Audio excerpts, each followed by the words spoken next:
जंगल के रास्ते पर दो जिंदगियां आमने सामने थीं। एक तरफ रमेश था, जिसकी सफलता की चमक चोरी और लालच से बनी थी, और दूसरी तरफ मोहन, जिसकी ईमानदारी ने उसे थका तो दिया था पर झुकाया नहीं था। रमेश को देखते ही मोहन ने अपनी फटी चादर सही की, पर रमेश की नजरों में छिपे तानों से वो खुद को नहीं बचा सका।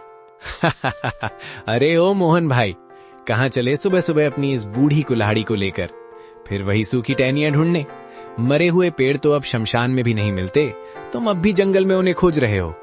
राम राम रमेश भाई, बस कर्म कर रहा हूँ, नसीब में जो होगा मिल जाएगा।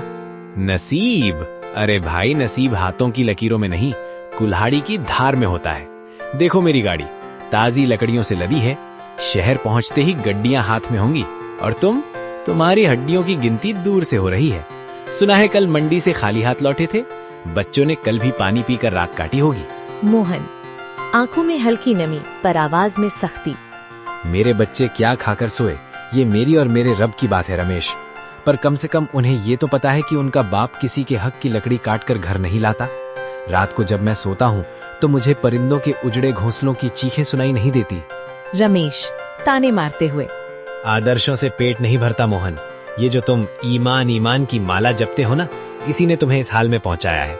तुम्हारी विमला बेचारी फटी साड़ी सिल सिल कर थक गई है, और तुम यहाँ जंगलों में भूत बनकर घूम रहे हो। लोग तुम्हें ईमानदार नहीं, मूर्ख कहते हैं।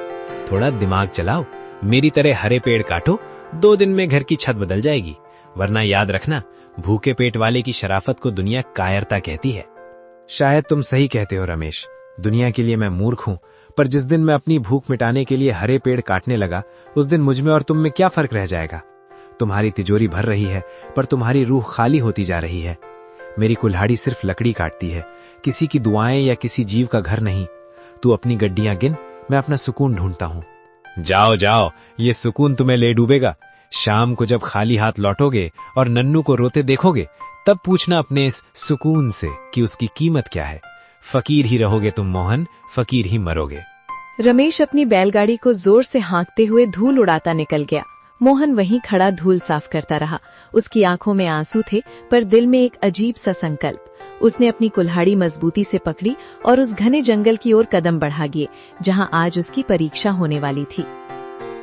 सूरज अभी ठीक से उगा भी नहीं था कि मोहन की कुल्हाड़ी की ठक ठक जंगल की सन्नाटे को चीरने लगी। शरीर में जान नहीं थी। कल रात सिर्फ आधा गिलास पानी पीकर सोया था, पर हाथों में बच्चों के भूखे चेहरों की याद ने बिजली भर दी थी। पसीना माथे से बहकर आंखों में जा रहा था, पर मोहन रुकने का नाम नहीं ले रहा था। बस थोड़ा और। आज अगर ये गट्ठर बड़ा होगा तो शहर की मंडी में अच्छे दाम मिलेंगे। नन्नू के लिए आज सूजी ले जाऊंगा। बेचारा बच्चा कल रात रोते रोते सोया है, और दीपू की चप्पलें भी तो टूट गई हैं। हे भगवान, बस आज ही लकड़ियां बिक जाएं और कुछ नहीं चाहिए। मोहन बड़ी मशक्कत से लकड़ियों का एक भारी गट्ठर अपने सिर पर उठाता है। उसका शरीर कांप रहा है, पर उम्मीद उसे चला रही है।